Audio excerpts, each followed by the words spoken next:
Assalamualaikum warahmatullahi wabarakatuh. Waalaikumsalam. Alhamdulillah, alhamdulillahillazi arsala rasulahu bil huda wa dinil haq liyuzhirahu 'alad dini kullih wa kafa billahi sahida. Asyhadu an la ilaha illallah wahdahu la syarikalah wa asyhadu anna Muhammadan abduhu wa rasuluh la nabiyya ba'da. Allahumma shalli wa sallim ala sayyidina Muhammad wa ala alihi wa sahbihi ajma'in, amma ba'du. Yang saya muliakan, eh, narasumber kita hari ini yaitu Prof. Sophia Amin, yang khusus akan bicara tentang kebangkitan wanita ya dalam perspektif Muharram dan peradaban. Tentu nanti beliau yang banyak kita harapkan memberikan inspirasi, ide-ide segar di hari Muharram ini gitu ya, atau tahun baru Hijriah, tahun baru Islam. Karena udah lama kita nggak dengar suara beliau ini. Udah berapa bulan sejak Ramadan kemarin. Maka sebilang kemarin, Ustadz, coba kita tampilkan ketua Pitch Me ini gitu ya. Rindu dengar suaranya dan gagasan-gagasan emasnya yang cemerlang gitu ya. Nah, insya Allah kita akan menikmati kerinduan itu hari ini di tengah kita merayakan hari tahun baru Islam ya, sebagai kebanggaan kita semua. Yang saya hormati moderator Pak Kiai Haji Dr. Amsori Das. Beliau ini sudah layak lah dipanggil Kiai ya. Tinggal action aja lagi gitu kan. Kalau penampilan dan kapasitas tidak diragukan lagi. Sudah layak diangkat makomnya menjadi Kiai gitu ya. Mudah-mudahan tidak lama lagi Amin. Ya Rabbal Alamin. bisa meningkat ya, jadi status Kiai yang sebenarnya gitu ya. Para partisipan pagi ini tidak kami sebutkan satu persatu, para tuan guru, ustadz ustazah yang telah kita nobatkan sejak bulan Ramadan kemarin ya. Banyak sekali ustadz ustazah kita, ada juga tuan guru, para buya, tidak kami sebut satu persatu. Dan hadirin peserta Zoom meeting yang berbahagia. Hari ini kita berbahagia menyambut hari kebangkitan, katakanlah kebangkitan ya, karena kebangkitan itu artinya adalah sesuatu yang terjadi sebagai sebuah perubahan. Bangkit itu kan kalau bahasa Arabnya koma, maka itu kata akarnya itu sama dengan kiamat, kiamatan, koma yakumu kiamatan, kiamat. Jadi kiamat itu kebangkitan sebenarnya gitu. Jadi kadang-kadang banyak yang tidak memahami gitu. Kapan kiamat? Kapan kiamat? Padahal kiamat itu setiap saat kita dihimbau untuk melakukan kebangkitan itu. Bangkit, bangkit, bangkit. Maka itu Al-Quran banyak sekali memberikan spirit kebangkitan ini. Ada yang dia panggil dengan ya ayyuhal mudassir, ya, ada juga yang ya ayyuhal muzammil. Nah, itu seruan kebangkitan semua itu. Bangkit dari kezaliman, bangkit dari tidur, bangkit dari kemungkaran. Intinya bangkit itu adalah kita melakukan hajara ya, hijrah, yaitu melakukan perpindahan baik secara moral, material, intelektual, emosional, lahir dan batin. Nah, itu intinya begitu. Nah, hari ini kita mencoba membahas tentang Muharram ini, yang berkenaan dengan spirit kebangkitan itu, terutama yang berkenaan dengan kebangkitan peradaban Islam. Karena ini juga satu hal yang menarik hari ini, karena di beberapa tempat banyak yang memprediksi bahwasanya Indonesia adalah salah satu kiblat daripada kebangkitan peradaban Islam itu. Sampai-sampai pemerintah Indonesia mendirikan sebuah perguruan tinggi yang memang khusus sebagai hanggar. Hanggar itu kan seperti tempat landingnya pesawat gitu ya. Kalau istilah engineering udara itu hanggar itu ya, tempat landingnya pesawat itu yang difasilitasi oleh pemerintah yang lalu. Itu ada nama UIII gitu, itu yang dipimpin oleh Pak Profesor Komarudin Hidayat, yaitu kampus ya, Universitas Peradaban Lintas Dunia, Universitas Islam Internasional Indonesia. Itu Hanggar sebenarnya. Jadi kalau saya ikuti bagaimana sirah kelahiran universitas ini, itu adalah untuk kebangkitan peradaban itu. Nah, kapan kebangkitan itu? Wallahu a'lam bishawab. Yang jelas istilahnya itu sama dengan pertanyaan Rasulullah. Jangan tanya kita kapan kematian itu akan datang, tapi sekira kematian itu datang, apakah kamu sudah siap? Nah, seperti itu aja lah kita anggap ya. Jadi jangan tanya kapan kebangkitan peradaban Islam itu akan muncul atau juga akan landing di tanah air Indonesia. Tidak perlu bertanya itu. Nah, tapi sekira kebangkitan itu datang, apakah kamu sudah siap untuk menerima landingnya kebangkitan peradaban itu? Itu sekedar pengantar ya. Nah, Bapak Ibu sekalian, kita coba masuk dalam hakikat Muharram. Muharram yang berangkat dari surat Taubah ya, yang menjadi katakan spirit kita memahami tentang hakikat Muharram itu sendiri. Yaitu dalam surat Taubah sudah jelas ya, ayat 36 itu kalau mengatakan bahwa ada 4 bulan yang disucikan Allah, sekaligus juga dianggap bulan itu diharamkan. Haram maksudnya ada pantang larang, kalau istilah bahasa Melayu itu. Ada larangan-larangan, ada pantangan-pantangan. Intinya kalau dalam ayat itu berbunyi adalah larangan berlaku zalim. Nah, zalim ini luas sekali ya pemahaman mufassirin. Beda mufassir, beda pahamnya gitu. Saya pinjam misalnya At-Tabari saja misalnya. Tabari mengatakan zalim itu adalah orang yang melakukan perbuatan, tindakan tidak sesuai dengan kaidah-kaidah norma dan dia cenderung merugikan orang lain. Nah, atau juga bahkan juga cenderung merugikan dirinya sendiri. Jadi kalau ada kerugian itu timbal balik, dirinya rugi, orang lain dirugikan juga, itu zalim. Nah, wabil khusus adalah pada orang lain. Nah, artinya apa saja tindakan-tindakan yang mencederai orang lain dengan lisannya, dengan pikirannya, dengan gagasannya, dengan hatinya, dengan tanda tangannya, dengan kebijakannya, itu dianggap zalim. Nah, itu tentu kita bisa menafsirkan ini dalam fenomena kehidupan kita sehari-hari ya. Maka itu dalam surat Taubah ini Allah jelas-jelas mengatakan ada 12 bulan di sisi Allah dan 4 bulan itu yang disucikan. Artinya haram atau dilarang, jadi pantangan untuk melakukan apa itu? Tindakan-tindakan zalim. Apa di antara tindakan zalim itu? Melakukan perang, pertumpahan darah, konflik, menyebarkan gosip, membikin intrik, membuat fitnah, melakukan adu domba. Nah, itulah contoh-contoh zalim yang dilarang dalam 4 bulan itu. Nah, jadi Allah sudah memprediksi bahwa di bulan-bulan itu adalah bulan-bulan di mana secara psikologis itu manusia berada pada temperamentasi yang tinggi gitu. Jadi ada pandangan psikologi melihat itu. Mengapa 4 bulan itu diharamkan? Ternyata dalam perjalanan planetarium, planet, 4 bulan itu kalau dilihat itu dianggap bulan-bulan panas. Kalau dalam istilah istilah astronomi ya dan astrologi. Astrologi itu kan perbintangan. Bintang yang seperti yang sering kita dengar ramalan-ramalan gitu ya. Kalau astronomi kan perbintangan memang berkenaan dengan planet-planet dunia. Nah, dikatakan di sana bahwa dalam bulan-bulan itu panas perjalanan planet itu. Jadi suhu panas, iklim panas, lingkungan panas, sehingga kalau terjadi kezaliman saat itu betul-betul hancur-hancuran. Yang melakukan zalim akan jadi arang, yang dizalimi akan jadi debu. Kira-kira begitu. Karena suasana memang sangat panas. Kalau seperti api itu sama-sama dalam keadaan menyala. Jadi siapa yang melakukan hari itu tindakan zalim, ya sama-sama hancur.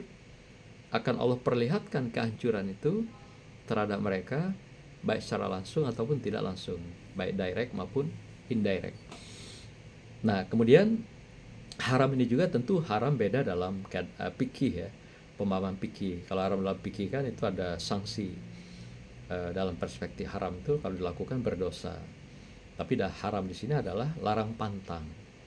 Jadi ada sebuah komitmen, kesepakatan yang istilah tadi Ustaz Das mengatakan bahwa ada sebuah piagam Yastrib. Nah, itu yang dilakukan di situ. Samping ada juga piagam Madinah. Jadi dua piagam ini menjadi ikatan, menetapkan juga mengukuhkan bulan ini jadi bulan yang disucikan. Nah, karena suci, yang istilah juga haram itu disucikan oleh Allah, dimuliakan, maka artinya bulan ini orang sangat baik melakukan berbagai ketaatan, ibadah, pertobatan, kebaikan, kesalehan. Termasuk bulan-bulan ini kalau istilah Primbon Jawa itu sangat baik untuk mengangkat menantu. Gitu Ustaz Das. Jadi maka itu kalau guru muslim mengangkat menantu hari ini itu pas itu, karena masuk bulan Muharram gitu. Jadi bulan yang disucikan itu. Bulan yang memang dilarang pada masa-masa ini yaitu melakukan kezaliman. Artinya bulan ini disucikan oleh Allah. Saking disucikan bulan ini oleh Allah, maka Rasulullah mengatakan bahwa bulan-bulan ini adalah bulannya Allah, yaitu Sahrullah. Nah, itu istilahnya itu ya. Sahrullah yaitu bulannya Allah. Jadi bulan Allah artinya istimewa dong. Tentu di dalamnya sudah disucikan, diberkahi. Jadi siapa yang melakukan ketaatan, kebaikan, kesalehan pada bulan-bulan itu akan diberkahi Allah dengan kesucian, kemuliaan, kehormatan. Karena ini dikatakan oleh Rasulullah adalah Sahrullah. Sahrul itu bulan, Sahrullah ya bulannya Allah yang disucikan gitu. Nah, ini juga kita lihat misalnya di Sirah Muharram itu di dalam juga ada perintah hijrah misalnya. Hijrah itu kan bervariasi pemahaman ya. Ada mengatakan di bulan Rabiul Awal, ada juga mengatakan bulan Safar. Nah, tetapi untuk mengambil perhitungan awal tahun sebagai bulannya hijrah, ditetapkanlah dari Muharram ini gitu. Tentu pertimbangannya banyak sekali, sesuai dengan katanya juga. Istilah Muharram itu suci, kemudian dilarang orang-orang melakukan berbagai kezaliman, itu juga jadi pertimbangan. Jadi kesucian bulan ini menjadi awal dari kesucian kita memulai hidup atau mulai menata hidup baru gitu. Jadi diawali dari kesucian, bulannya suci, kemudian manusianya pun harus suci, kemudian juga tindakan-tindakan perbuatannya pun diawali dengan kesucian. Maka itu diambil ke sini sebagai logika filosofis mengapa Muharram ini menjadi awal gitu ya. Nah, Bapak Ibu sekalian, dimulainya bilangan bulan ini tentu sudah tadi saya sampaikan bahwa itu pada usia 13 kenabian. Berarti perkiraannya itu sekitar, kalau kenabian usia 40 tahun tambah 13 berarti sekitar Rasulullah itu pada usia 53 tahun.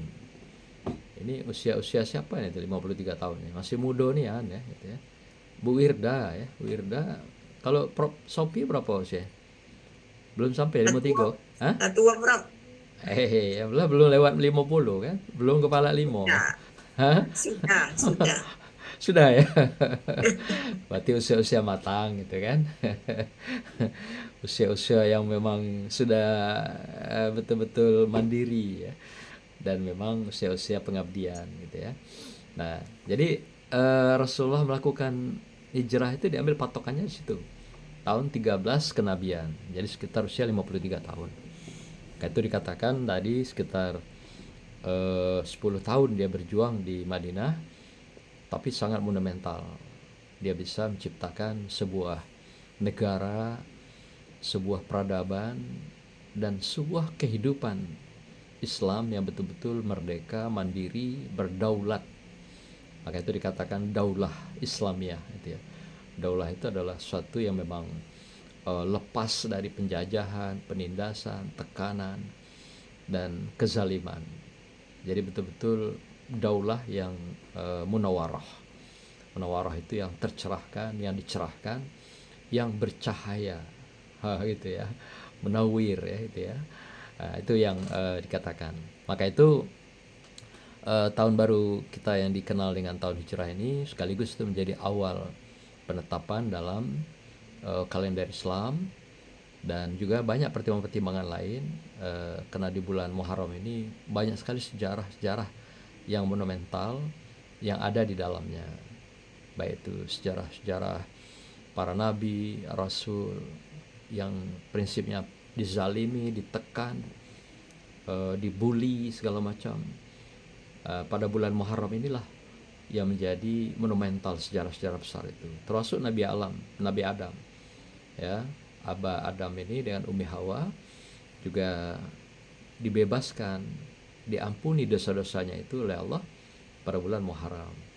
Jadi banyak sekali kisah-kisah para nabi dan rasul pada bulan ini selamat, ditolong Allah, kemudian juga doa-doanya terkabul, sampai Nabi Yunus juga keluar dari perut ikan dikatakan bulan ini. Nabi Ayub yang sakit, yang buta matanya karena gara-gara anaknya ya hilang, Nabi Yusuf itu, sehingga dia sendiri buta berapa lama itu, dan ketika ketemu dengan anaknya Nabi Yusuf pada bulan Muharram juga sampai matanya melek kembali gitu. Jadi ini banyak sekali hikmahnya sini. Nah, yang juga dikatakan Muharram ini bulan duka cita, yaitu yang kita kenal dengan kematian ya Sayyidi Husain, ya, putra daripada Ali bin Abi Thalib, yaitu cucu Rasulullah yang disayangi beliau gitu ya. Ini juga bulan Muharram. Maka itu bulan Muharram ini oleh Syiah itu wabil khusus tanggal 10 itu dijadikan hari Asyura, hari peringatan kematian daripada Sayyidina Husain ini gitu. Nah, jadi kita dianjurkan berpuasa itu jangan ambil tanggal 10-nya gitu ya, supaya nanti jangan sampai Yahudi juga melakukan hal yang sama. Jadi tradisi keagamaan mereka ternyata terbebasnya Nabi Musa dari kezaliman Fir'aun itu bulan ini juga Muharram, dan dikabarkan juga dalam sirah itu tanggal 10 Muharram. Jadi kisah ini juga menghindari kita duplikasi dengan Syiah, kelompok yang berseberangan. Sisi kedua, kita juga menghindari benturan dengan sejarah yang diklaim oleh Yahudi itu, yaitu hari selamatnya bapak mereka Nabi Musa alaihi salam dari kezaliman Fir'aun, CS dan kawan-kawan. Nah, ini menjadi monumental, sehingga inilah yang jadi dasar titik tolak, milestone ya, semacam batu hitam, batu tolaknya. Kenapa bulan Muharram ini menjadi awal ditetapkan dalam sejarah sebagai tahun pertama dalam Islam, itu sebagai tahun hijrah. Bapak Ibu sekalian, Sufi memandang tentang bulan Muharram ini yaitu bulan penuh berkah. Tadi di awal dari katakan Syahrullah. Jadi Sufi juga menganggap bahwa sama itu. Dan disinilah saatnya mereka betul-betul mendalami ibadah tarekohnya dengan zikir-zikir sebagai pintu gerbang memulai memperdalam hubungan spiritual dengan Allah dan dakwah kepada sama manusia. Jadi kalau dalam aliran tarekoh tertentu, dia mengambil 4 bulan ini sebagai awal baiat mereka. Kan tarekoh itu ada baiat ya, sumpah, semacam apa istilahnya, janji setia orang-orang yang akan menekuni sebuah aliran tarekoh tertentu. Di tanah air kan cukup banyak ya, sekarang udah hampir mendekati 60 jenis tarekoh yang muktabarah istilahnya itu, yang sanad itu sampai kepada Rasulullah. Banyak sekali. Di Jambi sendiri ada berkembang beberapa di antaranya seperti Qadiriyah, Naqsabandiyah, ada juga gabungan keduanya, ada juga Satariyah. Nah kalau di timur, Indonesia Timur itu ada berkembang malah Muhtariyah. Jadi nama saya itu termasuk nama Torikoh, walaupun saya bukan ahli Torikoh gitu. Jadi ada Muhtariyah. Nah, tapi Sopiah nggak ada Torikohnya. Nggak ada nama Sopiah. Ya, Sopiah itu supi ya. Orang yang cinta ilmu, cinta keindahan, dan cinta dengan kebahagiaan. Wah, itu Sophie itu ya. Itu bahasa Yunani itu, Sophie ya, Sophos. Nah, jadi orang tua Bu Sophie dulu berarti orang-orang estetik lah ya. Orang-orang suka keindahan, ketenangan, kebahagiaan, sehingga anaknya dibikin namanya Sophie, Sophia. Nah, Bapak Ibu sekalian, inilah titik tolak ya kalau dalam tarikoh itu, dalam sufi itu, kalau dia melakukan bayat itu memilih lebih banyak dia di bulan Muharram ini. Jadi dia mengawali perjalanan tahun itu untuk sebagai jalan menuju Allah. Tarikoh itu kan jalan ya. Jadi inilah yang dilakukan mereka dalam dunia sufi ya, yang banyak di tanah air juga di seluruh dunia. Tapi umumnya saya lihat tarikoh itu impor ya. Tidak ada yang memang produk tarikoh itu dari lokalan. Itu semua dari impor. Apakah dari Timur Tengah, ada juga dari kawasan Eropa gitu ya, Afrika ada juga. Ini semua impor ya. Dan itu dengan cara masing-masing, karena mereka juga punya manakif, amalan-amalan dan zikir-zikir tertentu. Kalau di Jambi hanya 2 yang paling banyak itu, Qadiriyah dan Naqsabandiyah. Hampir semua pesantren punya aliran mazhab 2 tarikoh itu. Jadi itu bagian dari pencitraan mereka juga kadang-kadang, dan samping juga inilah yang menjadi perekat mereka, gelunya pesantrennya itu dengan jaringan keluar ke Jawa, kemana-mana, sehingga jaringan tarikoh inilah yang menjadi perekat hubungan mereka. Nah kan beda kalau pendidikan kan, jaringan itu kan simbiosa, kerjasama, win-win solution dan sebagainya. Tapi kalau pesantren, pengajian itu mereka ikatannya tarikoh itu. Jadi tarikoh yang sama mutabaroh dan sanatnya, itu yang mereka nanti jadi ikatan-ikatan kerjasama. Jadi kalau nanti ada acara katakan haulan, nah tradisi pesantren kan begitu, haulan tahunan itu jaringan-jaringan inilah yang akan mereka undang, jaringan tarikoh itu. Jadi pesantren yang relatif tidak punya tarikoh tidak masuk dalam grup besar itu. Apalagi kelompok sekolah-sekolah misalnya Islam terpadu ya, sekarang yang ada juga model tren di Jambi juga, itu nggak masuk dalam kelompok mereka, karena di boarding system itu nggak ada torikoh. Karena itu kan sekolah umum berbasis spirit agama gitu. Jadi pengayaan pada kurikulum, tapi mereka tidak bermain di wilayah torikoh. Kalau pesantren bermain di wilayah torikoh, dan torikoh itulah yang menjadi link jaringan mereka di seluruh tanah air, bahkan dunia. Mereka bisa mengundang dengan tarikoh-tarikoh yang sejenis dengan mereka, itu mereka bisa undang tokoh-tokoh dari Timur Tengah, dari Eropa, dari Afrika, India, Pakistan dan sebagainya. Jadi tarikoh, ini pula hebatnya tarikoh itu. Jadi ada ikatan batin yang membuat mereka punya jaringan-jaringan baik secara nasional maupun secara global. Jadi itu. Jadi kalau mereka sudah dibaiat dengan satu tarikoh itu, nah baiat itulah yang mengikat mereka, yang sudah membuat mereka kayaknya menjadi sebuah pagar pengaman, atau juga kalau istilah listrik itu sudah ada daya sambung sinyal masing-masing, sehingga itu punya getaran gelombang yang sama gitu. Nah jadi kalau di luar itu nggak ada gelombangnya, berarti nggak ada aliran energi, tidak ada arus, tidak ada elektrik. Tapi dengan tarikoh ini mereka seperti ada sebuah aliran elektrik yang bisa membuat gelombang itu sama. Nah ini juga mereka luar biasa, lebih banyak mengambil bulan-bulan Muharram ini. Kita lihat nanti banyak sekali haulan-haulan itu dilakukan di bulan Muharram. Kenapa? Karena memang ini bulan yang menjadi awal mereka merintis tarikoh-tarikoh itu dan membuat jaringan-jaringan yang besar itu. Nah itu ya sebagai gambaran. Nah Bapak Ibu sekalian, apa yang kita pahami dengan kebangkitan peradaban Islam dalam konteks pembicaraan kita hari ini? Kebangkitan peradaban Islam itu adalah tonggak penting dalam sejarah Islam dan di dunia Islam sebagai rahmatan lil alamin. Nah, artinya inilah awal, di samping Muharram tadi kita pahami, inilah tonggak awal sebenarnya di mana Islam itu betul-betul menjadi bagian yang tidak terlepas, baik secara bingkainya, demikian juga secara eksplorasi dalam bentuk dakwah-dakwah yang dilakukan kepada seluruh manusia. Sebagai wujud Islam itu adalah rahmatan lil alamin. Jadi kebangkitan peradaban Islam yang diawali dari bulan hijrahnya Nabi ini, yang diawali Muharram ini, itu juga sebenarnya gong besar, di mana gong itu ditabuh terbukanya Islam, dan juga sekaligus semacam proklamasi bahwasanya Islam itu rahmatan lil alamin.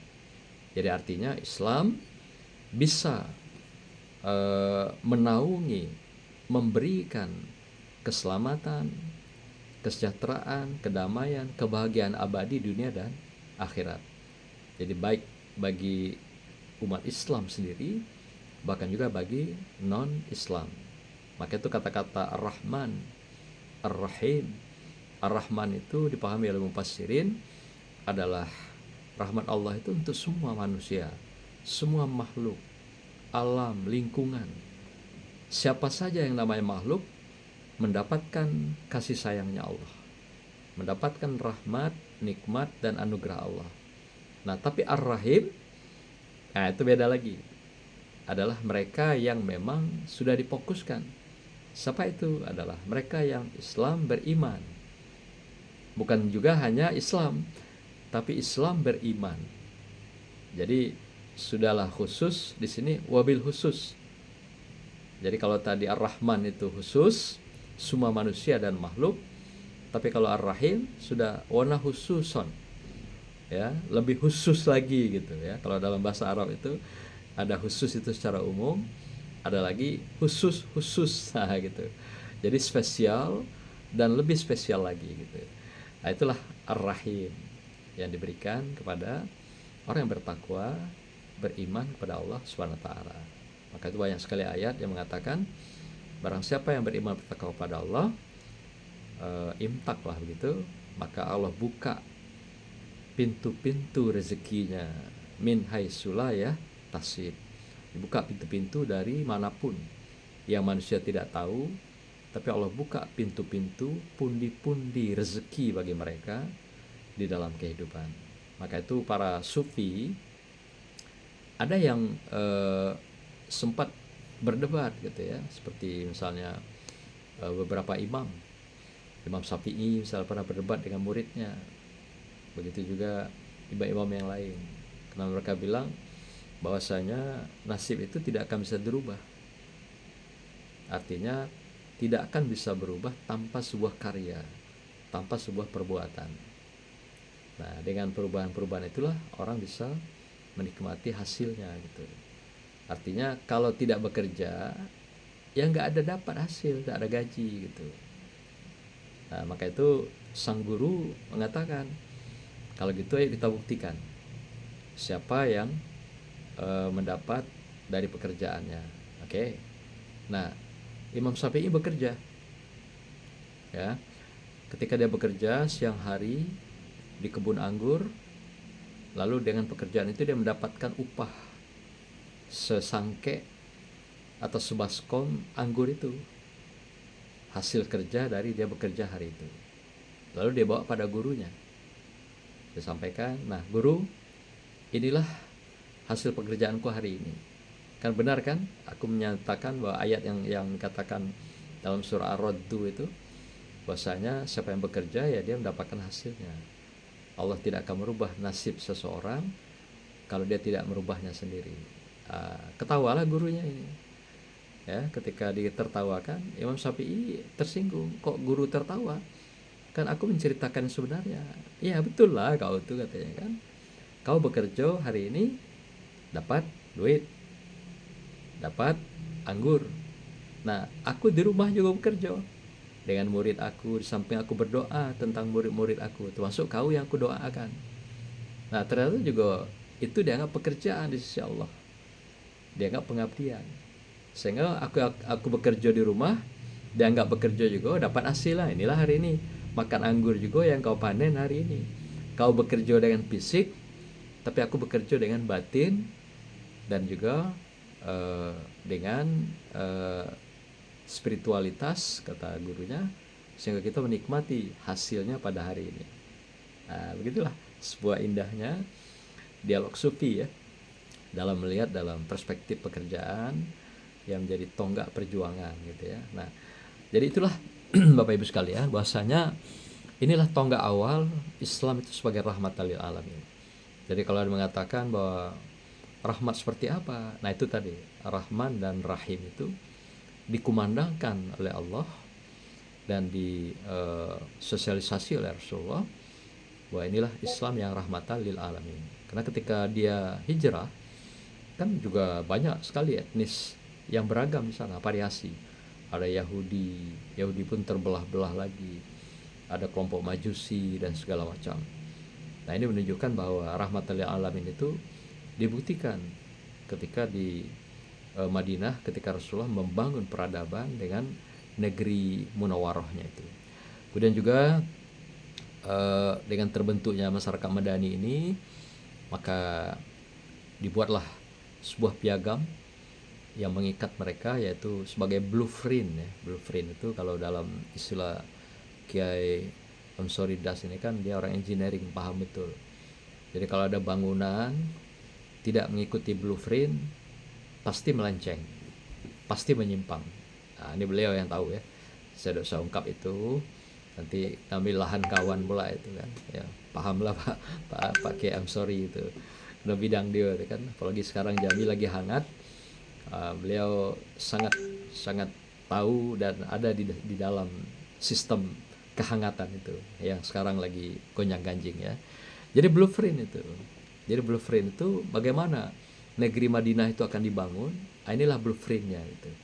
Sebuah perikatan bersama, perjanjian bersama, baiat bersama. Sehingga sepakat untuk membangun masyarakat yang betul-betul beradab. Itulah masyarakat yang akan dibangun itu. Jadi istilah Madinah Munawwarah itu masyarakat beradab sebenarnya. Jadi masyarakat betul-betul tertata secara nilai, norma, dan dengan berbagai ketentuan-ketentuan yang ditetapkan oleh piagam Madinah itu. Sebenarnya piagam itu adalah turunan dari Al-Quran yang dibuat oleh Rasulullah itu. Jadi bukan hawahunya dia gitu. Karena Rasulullah kan tidak pernah dia bicara dan berbuat hawahu gitu kan. Wala yantiku anil hawa in huwa illa wahyu yuha. Jadi piagam itu pun adalah sebenarnya turunan dari Al-Quran. Mengapa dikatakan itu piagam? Karena di dalamnya itu mengikat semua etnis, semua agama. Jadi supaya jangan dibilang bahwa ikatan itu adalah Al-Quran dan sunnah dia, maka dibikin bahasanya piagam Madinah. Cuma kalau dibikin di situ adalah Al-Quran, belum tentu yang lain nanti nerima gitu. Kan ada Yahudi, ada Nasrani, Majusi, segala macam ada di dalam kapasitas di negeri Madinah itu gitu.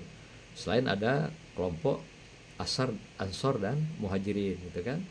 Ansor adalah mereka yang penduduk lokal, sedangkan Muhajirin adalah mereka yang ikut mendampingi Rasulullah berhijrah gitu kan. Nah, karena etnis yang beragam, kalau istilah dalam surah yang berkenaan dengan Musa itu apa? Asoya. Asoya itu masyarakatnya majemuk gitu. Seperti kita juga Indonesia. Asoya, masyarakat majemuk. Itu kalau Al-Quran mengatakan begitu. Tidak mungkin masyarakat majemuk itu diikat hanya dengan Al-Quran. Sementara mereka belum beriman, bahkan umat Islam sendiri masih sangat minim gitu. Belum beriman juga, belum diikat oleh Islam. Nah, sehingga kalau Al-Quran duluan ditampilkan sebagai perekat awal, belum tentu perbedaan-perbedaan ini akan menjadi sebuah pegangan bersama. Nah, sebenarnya ini juga yang ditiru oleh Indonesia.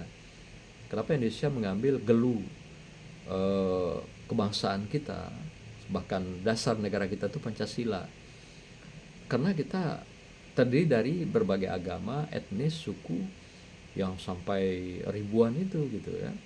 Bahasa saja hampir 1400 ya, etnisnya lagi gitu. Kita saja dalam ISMI, Bu Sofia itu kulitnya kalau saya lihat agak coklat gitu. Coklat itu agak masuk wilayah-wilayah, ada bau-bau Arab juga itu, bagian Yaman gitu. Itu coklat itu. Kalau yang agak putih apa segala macam itu ngarahnya agak ke sini dia, Turki, Mesir gitu. Nah itu beliau ini tidak tahu nih apa dari Yaman atau dari mana gitu ya. Kalau tengok hidungnya hidung Yaman gitu ya. Habaib juga mungkin ya. Atau kalau ada nenek dulu, nenek entannya gitu, ada bau ya gitu. Kalau Buya Amsori ini kalau lihat dari asal dari Arabnya kayak dari Turki gitu. Gaya-gaya orang Turki. Kopiah yang dipakai banyak kopiah Turki gitu kan.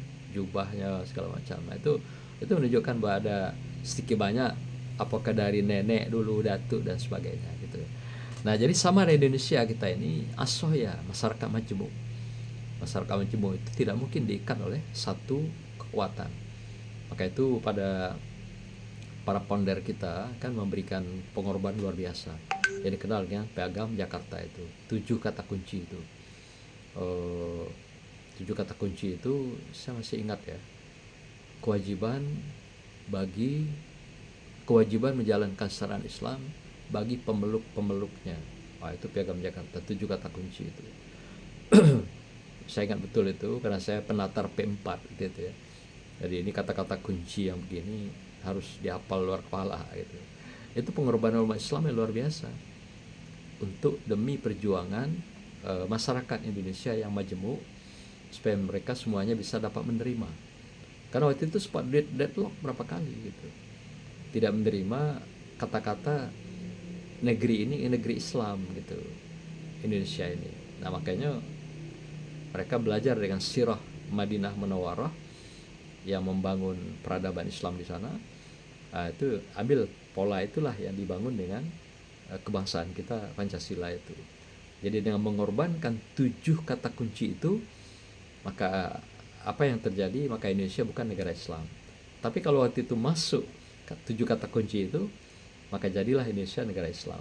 Nah, ini luar biasa sejarah besar, sejarah panjang ini ya, yang kita ikuti dalam perjalanan hidup kita. Bapak-Ibu sekalian, kita lanjut saja, ini waktu udah sangat pendek.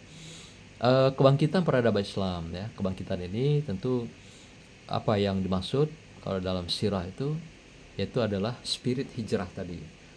Apa yang dipahami dengan kebangkitan peradaban Islam itu, atau juga versus kemerdekaan gitu ya, kebebasan Islam. Artinya pada masa ini dianggap sebagai suatu fase berakhirnya masa-masa penindasan, kezaliman, seperti yang disampaikan dalam surah Al-Baqarah ayat 36 tadi ya, At-Taubah ayat 36 itu. Jadi itu juga salah satu mengapa hijrah itu dilakukan. Hijrah yang menjadi spirit, kita harus berpindah baik secara lahir dan batin. Pindah cara berpikirnya, pindah cara merasanya, kemudian pindah tempat, lokasinya. Intinya ada urbanisasi, ada migrasi. Tapi jangan pernah pindah ke lain hati ya, begitu Bu Sofi. Kalau itu bukan hijrah namanya. Ya. Itu masuk wilayah kezaliman itu kalau pindah ke lain hati. Jadi tetaplah hatinya pada kesetiaan yang satu. Yang hijrah di sini tentu cara berpikirnya ya, dari terbelakang menjadi maju, cara merasanya dari rasa-rasa iri dengki, suuzon menjadi husnuzon. Nah, jadi kalau pindah ke lain hati itu nggak hijrah, itu nggak masuk, itu nggak masuk kawasan daripada yang dimaksud dengan hijrah oleh Rasulullah dan juga oleh ayat Al-Quran. Nah, jadi inti hijrah itu adalah kebebasan, kemerdekaan. Jadi maka itu banyak pemahaman hijrah itu diberikan oleh mufassirin. Tapi saya ingin menangkap bahwa hijrah itu kalau lihat dari konteks sirahnya adalah kebebasan. di mana Islam betul-betul bebas, mandiri, melakukan dakwah dan melakukan berbagai penyebaran Islam sampai ke Persia, ya, sampai ke kawasan Afrika, Eropa, bahkan juga ada yang mengatakan sampai ke Cina. Maka Rasulullah mengatakan tuntutlah ilmu walaupun di negeri Cina, karena ada salah seorang sahabat beliau di sana dalam sirah itu yang bernama siapa, Al-Waqqas, ya. Itu ada di kalau nggak salah di Guangzhou, ya. Kalau ada nanti journey Islam, Bapak Ibu sempat ke Guangzhou, itu ada makamnya sahabat Rasulullah Al-Waqqas. Nah, itu menunjukkan bahwa pada hijrah yang dilakukan ini membuka semua tirai, membuka semua hijab ketertindasan, keterbelakangan, keterpurukan, dan juga pembatasan-pembatasan dalam dakwah itu, sehingga betul-betul menjadi lepas, bebas, merdeka. Sehingga dengan cara itulah Rasulullah melebarkan sayapnya Islam ini, mengibarkan bendera Islam ini, yang membuktikan sekaligus betul juga menguji secara langsung Islam itu adalah rahmat bagi semesta alam, rahmatan lil alamin. Nah, kemudian juga bahwa dengan istilahnya hijrah, di sana juga terbangunnya solidaritas. Demikian juga persaudaraan yang memang menjadi sebuah kekuatan. Jadi umat Islam hari ini kenapa kita lemah? Kenapa kita letoy? Karena tidak ada lagi solidaritas itu.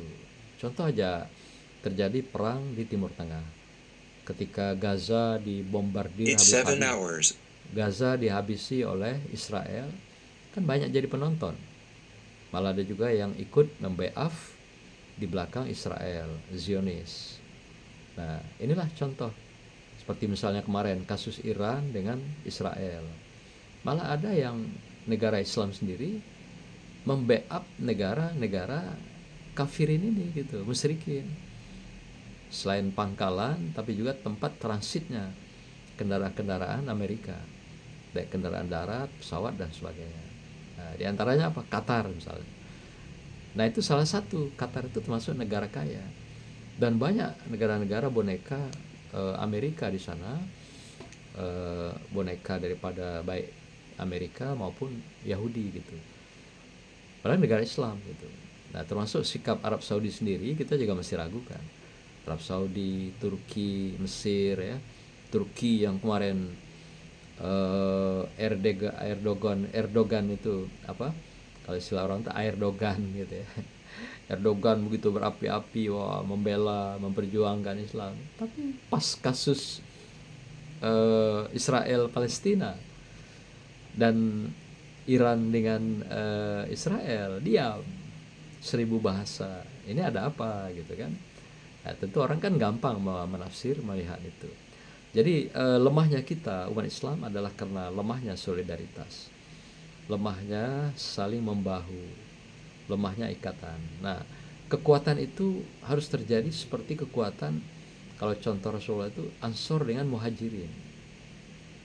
Jadi Ansor merasakan mendapat sebuah persemaian hati dari kaum Muhajirin, menerima welcome, silakan masuk saudaraku, silakan tempati kawasan ini saudaraku, silakan tinggal di rumahku saudaraku, makanlah apa yang ada di tempat kami ya saudaraku. Sampai begitu dengan ikhlas yang ditanamkan persaudaraan dan solidaritas itu. Ya kan, pendatang yang dari Ansor kan nggak ada bawa apa-apa, sampai harta benda, jabatan, materi semua tinggal di Mekah.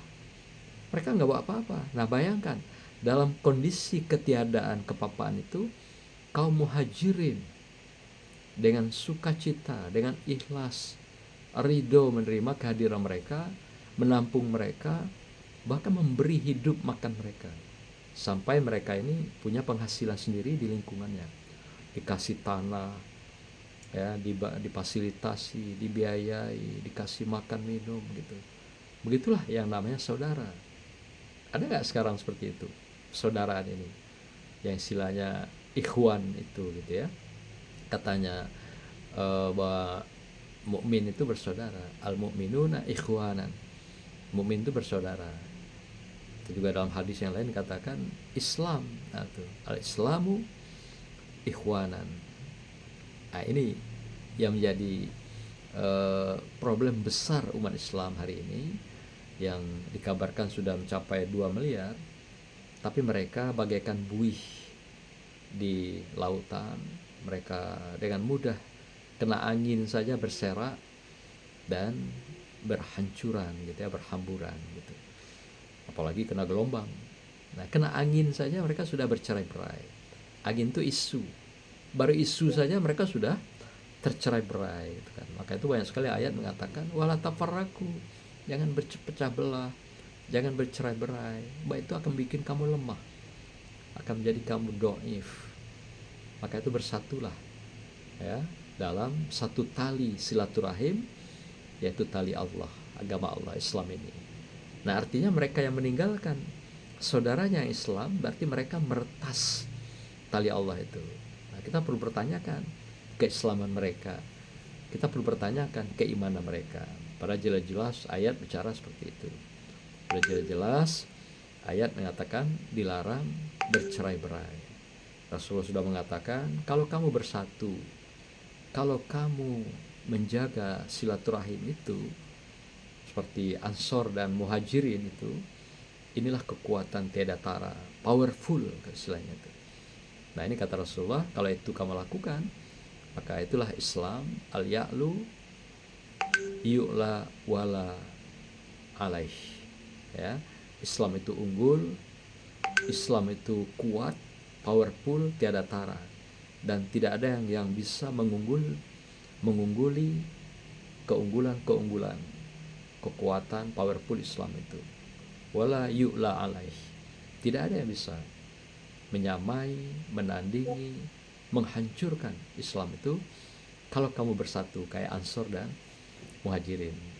Tapi ini yang terjadi hari ini, kita Islam digontok-gontokkan, bukan hanya gontok-gontokkan, tapi digontok-gontokkan, diporak-porandakan dengan berbagai hal.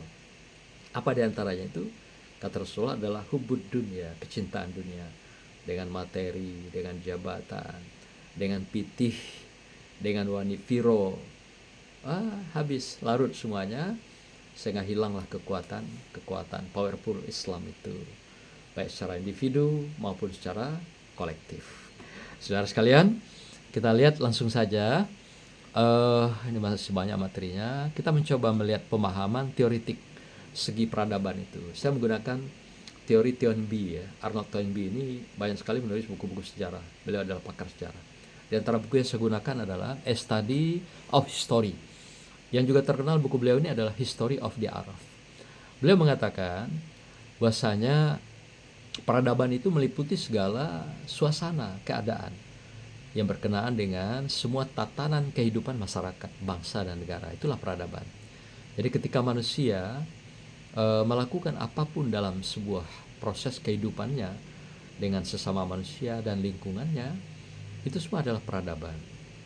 Artinya peradaban di sini adalah sesuatu yang menyangkut segala tindakan, perilaku, perbuatan manusia untuk mencapai sesuatu yang maslahat, yang baik, yang indah, yang terukur, yang terkoordinir, yang tertib.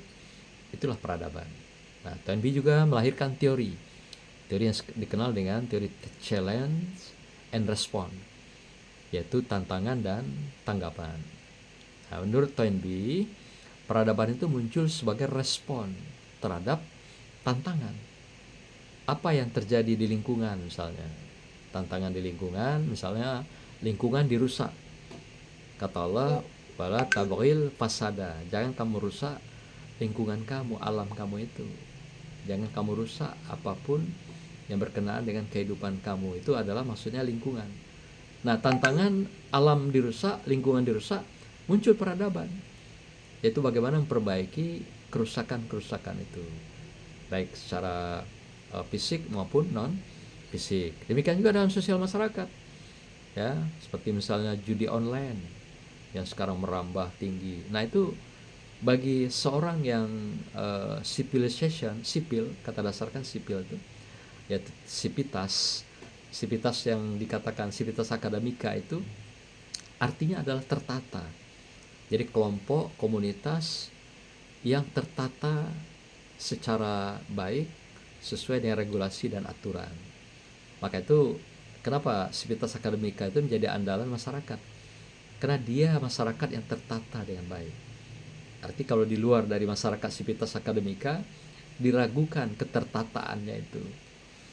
Nah, maka itu orang kampus dia menjadi kiblat. Kiblat kebaikan, kiblat kesolehan, kiblat kebenaran, kiblat kritis, kiblat idealis. Maka itu kalau di kampus orang-orang tidak lagi punya kritis, idealis, realistis, objektif, berarti dia bukan sivitas. Berarti dia adalah politisi yang ada di kampus. Itu istilahnya tuh sama istilahnya orang yang berbaju domba ya. Badannya sapi tapi sebenarnya dia kerbau gitu. Nah gitu ya, itu bahasanya seperti itu. Maka itu sivil adalah mereka yang sudah tertata, berpikirnya tertata, kemudian berucapnya tertata, perilaku perbuatan tertata. Itulah sipil, itulah sivitas sebenarnya. Nah maka itu peradaban itu dari civilization, sipil, dari kata dasarnya itu. Maka itu orang-orang yang beradab itu muncul reaksi-reaksi cepatnya untuk bagaimana dia memberikan solusi terhadap lingkungan, solusi terhadap sosial masyarakat, solusi terhadap problem bangsa dan negara. Nah, setiap problem yang muncul, problem itu adalah challenge, tantangan kalau istilah Toynbee itu. Maka itu timbullah sebuah jawaban yang menjadi respon bagi orang-orang yang punya peradaban dalam kehidupannya untuk melakukan perubahan, memperbaiki. Nah, sampailah pada hal-hal yang sifatnya perilaku hidup kita sehari-hari. Bahwasanya orang yang punya jiwa peradaban itu, civilization itu adalah mereka yang selalu ingin berubah ke arah lebih baik, lebih maju, berprestasi, terdepan, teratas. Inilah orang-orang yang civilization itu, orang-orang yang punya peradaban kalau menurut Toynbee ini. Nah, peradaban memiliki siklus juga, ada kalanya pasang surut. Nah, kunci pasang surut itu apa? Tergantung pada orangnya. Maka itu kan filosofi kepemimpinan itu, setiap orang ada zamannya, setiap orang ada pemimpinnya, setiap zaman ada pemimpinnya, setiap pemimpin ada zamannya. Setiap generasi ada zamannya, setiap zaman ada generasinya. Tergantung generasinya, tergantung pemimpinnya. Apakah pemimpin itu hanya akan memberikan challenge saja, problem, tanpa memberikan respon perbaikan? Nah, itu tergantung. Nah, misalnya di Mesir pernah dipimpin oleh Kemal Atatürk sampai ratusan tahun. Ya, itu kan pemimpinan yang zalim, sangat sangat zalim. Sampai membawa negeri itu menjadi negeri sekuler, luar biasa ya. Nah kalau seperti itu tidak akan muncul peradaban, malah menghancurkan peradaban. Termasuk juga gonjang ganjing di negeri kita. Nah itu artinya pemimpin yang tidak punya jiwa civilization, peradaban, malah dia hanya bisa memunculkan challenge, membuat masyarakat resah gelisah, membuat masyarakat ini berada dalam konflik, ketidaknyamanan, ya. Yang terjadi adalah penyebaran virus-virus giba, gosip, intrik, fitnah, dan adu domba. Inilah pemimpin yang dikatakan zalim tadi, pemimpin yang sudah digambarkan dalam sejarah seperti adanya Fir'aun, seperti adanya Kemal Atatürk, dan banyak lagi pemimpin dunia yang kita lihat yang menzalimi masyarakatnya sendiri, yang menzalimi jemaahnya sendiri. Jadi dia mengeksploitasi jemaahnya, orang-orang yang dipimpinnya, demi kesenangan dia, kebahagiaan dia, kesukaan dia dalam kehidupan. Nah inilah istilah Toynbee, banyak sekali seperti ini. Maka itu tidak selamanya peradaban itu bisa tegak. Ya, seperti itu. Udah habis ya? Kita masuk ke sesi kedua. Oke. Terakhir saya ingin katakan teori yang dikembangkan oleh Bauman ya. Bauman aja saya ambil.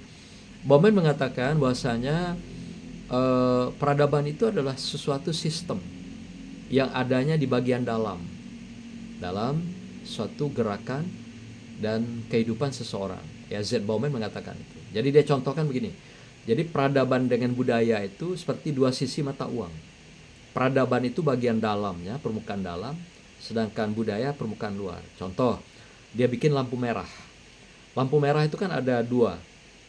Nah, yang menggerakkan warna merah, hijau, kuning itu adalah peradaban.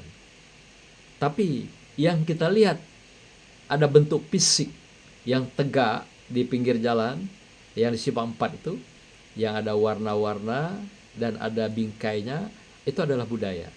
Jadi artinya peradaban itu adalah proses ke arah melahirkan sebuah kebudayaan. Dan kebudayaan itu adalah merupakan output, hasil produk daripada peradaban. Nah, begitu Bauman mengatakan dalam teorinya yang konteks yang berkenaan dengan pembicaraan kita hari ini. Terima kasih Pak Kiai ya. Mohon maaf agak kepanjangan ini, kalau guru lagi ngomong susah diberhentikan, lupa karena waktu. Mohon maaf. Assalamualaikum warahmatullahi wabarakatuh. Alhamdulillah, terima kasih Prof. Mukhtar, tadi banyak ya dan dalam ya berkaitan dengan filosofis, attitude ya, sikap dan harapan kita mensikapi kebangkitan khususnya hijrah. Terima kasih. Kita lanjutkan kepada narasumber yang kedua. Dalam hal ini kepada Bu Profesor Dr. Sophia Amin, SEMSI. Kepada Bu Sophia, waktu dan tempat kami persilakan. Baik, terima kasih Ustaz. Proses